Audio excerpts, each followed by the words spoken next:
All right, so we have this customer bring us this bike, and he was recently involved in a group ride crash. At the end of the group ride, to do a sprint, his pedal came unclipped while riding. The whole bicycle took a tumble, as you guys can see. Laid it down on its side. We have pretty much a good amount of damage to the tire in the back, the rim in the back. It is tubeless, I'm sorry, but it held up really well. But you can see, definitely messed up the laminating, snapped the seat post completely.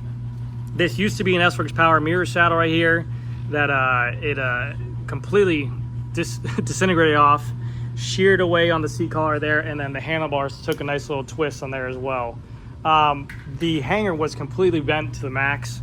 I already changed that, but you can see also the actual rear derailleur took a massive impact. But the good news is the cage and the derailleur are still working. He lost his battery, but we already checked that out, so I replaced the hanger already. But in today's video, we'll go ahead and just walk through everything. We're gonna make sure that we take a look at some of these impact marks like this, because carbon fiber parts like this, they have very small cracks that could be remaining. So we're gonna remove the handlebar tape, make sure everything's going good. Check the steer as well, because that has a lot of stress in there to turn the handlebar like that. And we'll just replace some parts there. All right, so we have the bike in hand. And a couple things I go through on this is I wanna make sure that we don't hear any cracks. So I'll try to put a lot of force laterally to make sure that nothing in here is cracked or passed beyond repair. So what I'll do is I'll take the non-drive side. Hear the spokes a little bit, but that's fine. We'll do the drive side. Make sure the same thing. No chain on there, it's gonna be a little bit difficult. Yeah. Push on it. And this is about like the same force you do like sprinting or whatever, so if it can't handle this, then obviously you don't want it anymore. And then the front end, the steer, we can see it's already cocked, but I want to put a good amount of weight on here to make sure if there are any cracks that it's not going to showcase while riding. So you can see the flex, we're fine.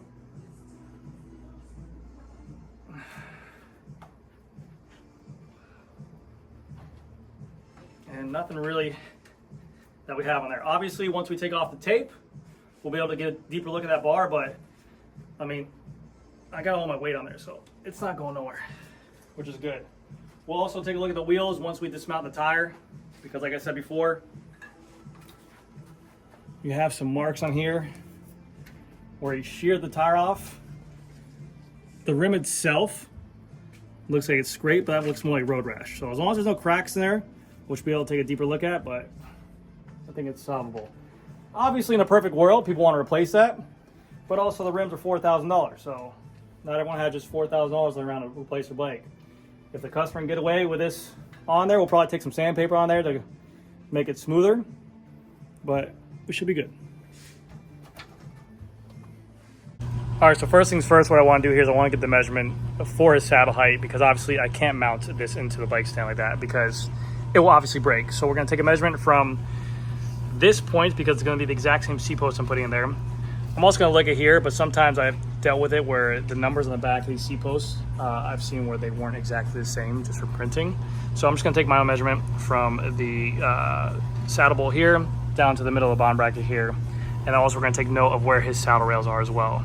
I believe the customer has this fit at home, so once we get it kind of just in the realm of where we like it, we'll go ahead and then just recreate his fit on the bicycle as well. So let's go ahead and get that measurement real quick, and then we will remove the old seat post, slam a new one in there, and put a new seat on there. Let's go ahead and start unraveling the bar tape. All right, so tape is removed. So our first initial look at the bar. A little bit of corrosion on that nut. It's fine. But all in all, we're looking... I think that's just adhesive. We'll wipe that off in a second because that looks a little bit like something, but same on this side, this is just adhesive. Really good actually for, like he said when he went down that his body took majority of it and mainly the bike slid, so that's good and bad. He's good, he's not in any injuries, he's just sore. But the bar looks good. Next to we're gonna take off the pinch bolts and we'll look at the steer of where this is connected at. All right, so we took off the handlebar from the steer. First initial look at it. Doesn't look too bad. There's nothing on here actually. I see, let's showcasing anything. So steer is great, handlebar is in good condition as well. So really we're just going to have to take off the rear wheel, take off the tire, check that thing out, and get this thing going.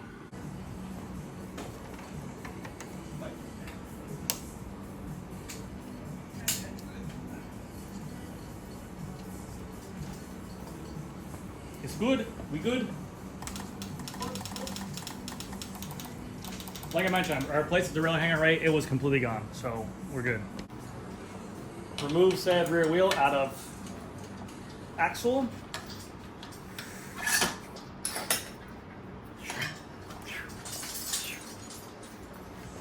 We're gonna take off this tire right here. That thing's thrashed. Oh God! All right, here's a little tubeless station out back here. I'm gonna pop this tire off. We don't get no fluid anywhere. DB both sides. Tire on. Oh, nice shower on my face. That's great. I love fluid in my face at 10 o'clock in the morning.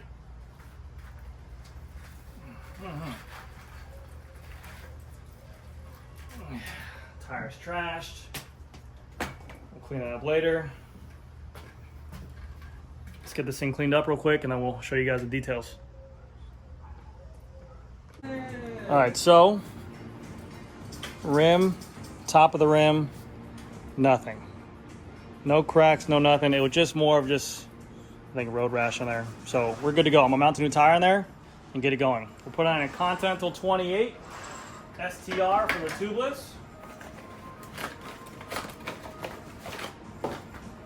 Open, cut, throw away,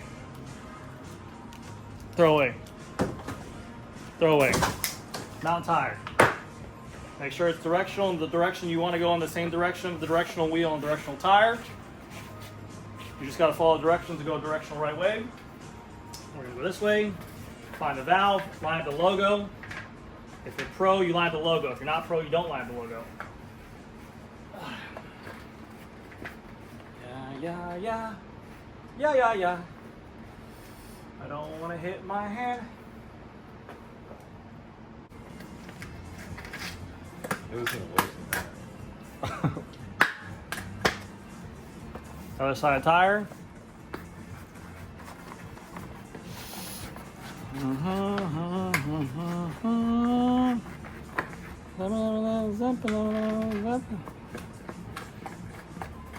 They're on there. All right, so now we're locked and loaded. Let's put some fluid inside the valve and we'll get it going. Let's go ahead and remove this valve core. Let's get this baddie out. We're probably gonna replace it just because we have other ones here. And then we'll shove a little rod in there to make sure that nothing's stuck inside this valve either. Because this thing feels really gummy to get out. Oh, I see it. Spider-Man.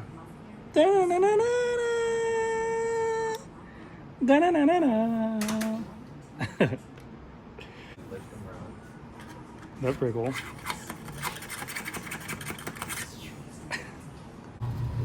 All right, so we got the tire mounted on there. We're gonna take our tubeless fluid, orange seal, works great. Gonna put it on the valve itself. Top her off pretty good.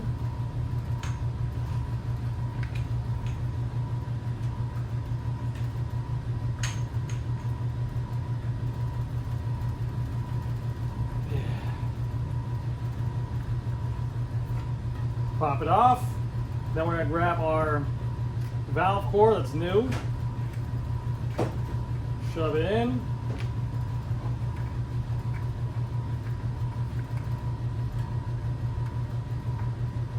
Make sure it's tight. And then we take it over here, man. Take our air compressor, man. Yeah.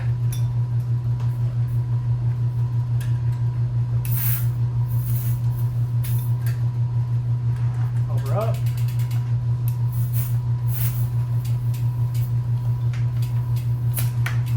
Something going on, man. Compressor ain't working, man. Hold on one second. Need more juice. All right, we changed out the valve. Now we should get air. There we go. Much better.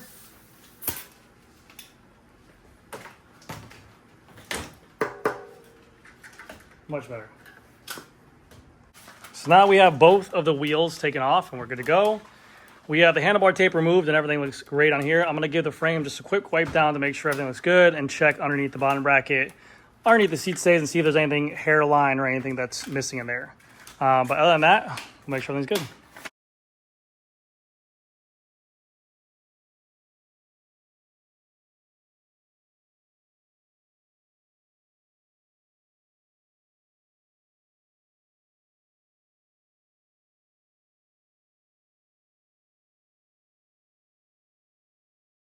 So we just got done cleaning up the frame. I checked all underneath the rear stays, the down post of the seat tube, underneath the bottom bracket as well, underneath the fork, inside the fork as well. And again, there's nothing there micro. Obviously, if you want to be more thorough, you could take it to a carbon fiber expert and have it reading. But I mean, people get in crashes a lot, and a lot of people don't have the opportunity to do so. So all we can go off of is just feel and eyes and look, and the bike feels sound as well. So very lucky there. We're going to throw the rear wheels on, put the chain back on, put the front wheel on, retape the bars, and we should be good to go. All right, let's run the chain back through here. I got a new quick link as well during the crash. Now, this is the first time of me putting the chain back on. I inspected the chain once it came off. Sometimes during crashes, especially if the derailleur hand gets bent, some links can get twisted. So we're going to pay attention when we're putting this back on to see if anything got damaged in the crash. It didn't look like when I saw it. Everything looked pretty flat, which is great. But obviously, once we shift it and give it a couple revolutions, we'll be able to tell if anything got damaged. Low taper fade.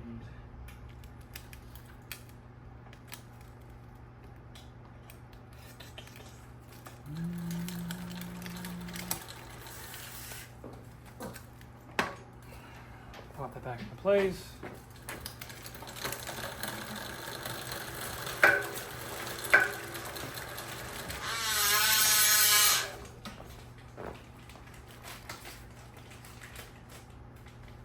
Make sure that's good.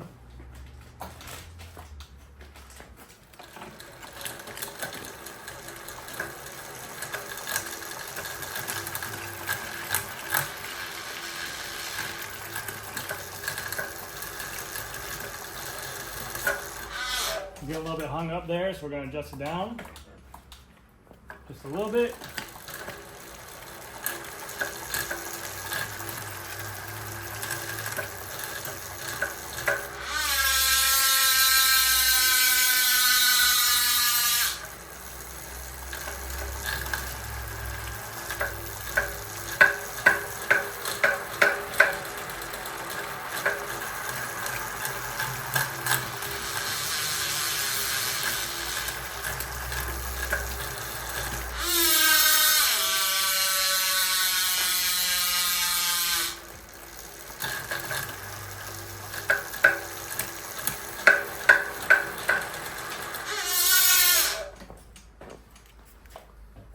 Check the limit screw real quick. Grab a nice little tool. Back it off.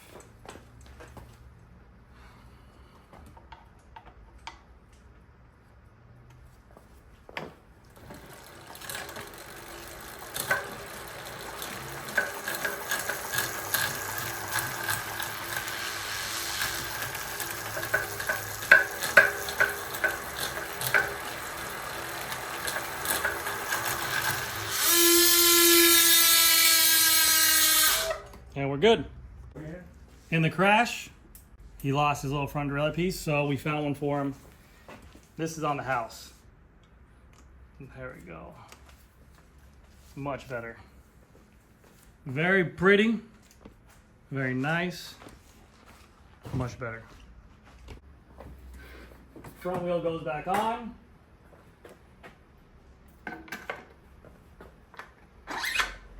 Boom. Tool. Boom.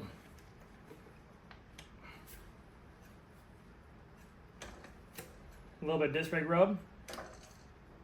We're good there. But these wheels actually held up really true for being an accident. I mean, look at that. I haven't even touched it. I'm going to put them in the true stand now, but both front and rear held up really well. Look at the back.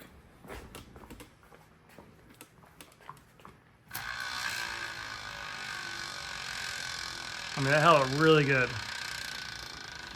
Let me adjust that front brake.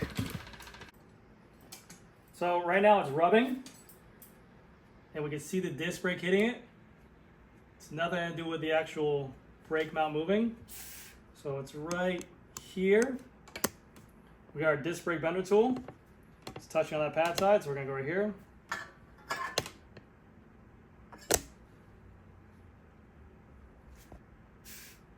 Because if you bend it too much,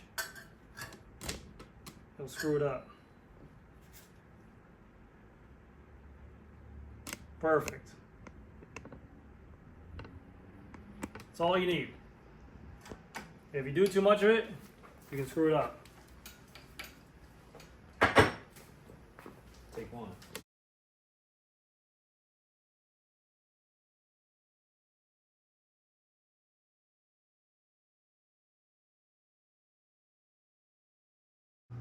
There is the final product.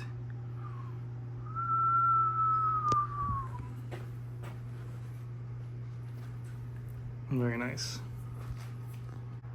All right, so we're gonna, last part is just to straighten out the actual handlebar itself. So I'm gonna loosen up these pinch bolts.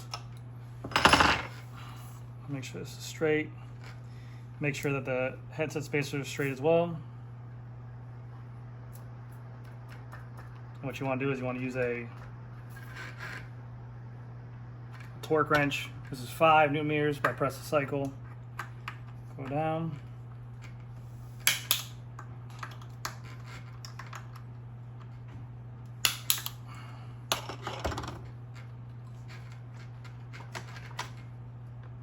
Tighten that too. But yeah, we're good. So this is what the customer started with. No seat. Now we got the seat back on there and straight posts. Tighten it down to 120, which is about 13 Newton meters.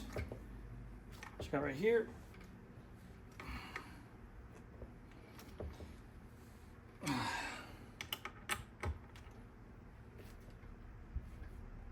Okay. There we go. And that's it. And there we have it, guys. Everything is finished up and dialed back into where it is. Bike has a couple battle scar mics on there, from like the shifter to the rear derailleur. Like I mentioned before, the actual wheel, but everything is working exactly how it should be. I got to test ride it, which I'm gonna take you guys along with, but very fortunate. I hooked up the guy a little bit on labor. I only charged him like 75 bucks to do all of it, because of the fact of I don't want to screw anyone over, especially when they get in an accident. He had to pay for the seat post, the seat, the tire, the tape. So, you know, you try to help out people who are in accidents and stuff like that. But the good thing is the customer's bike is in working order. Everything works. And yeah, we're good to go. I'm going to take you guys around with a spin real quick, and you guys can see how it looks.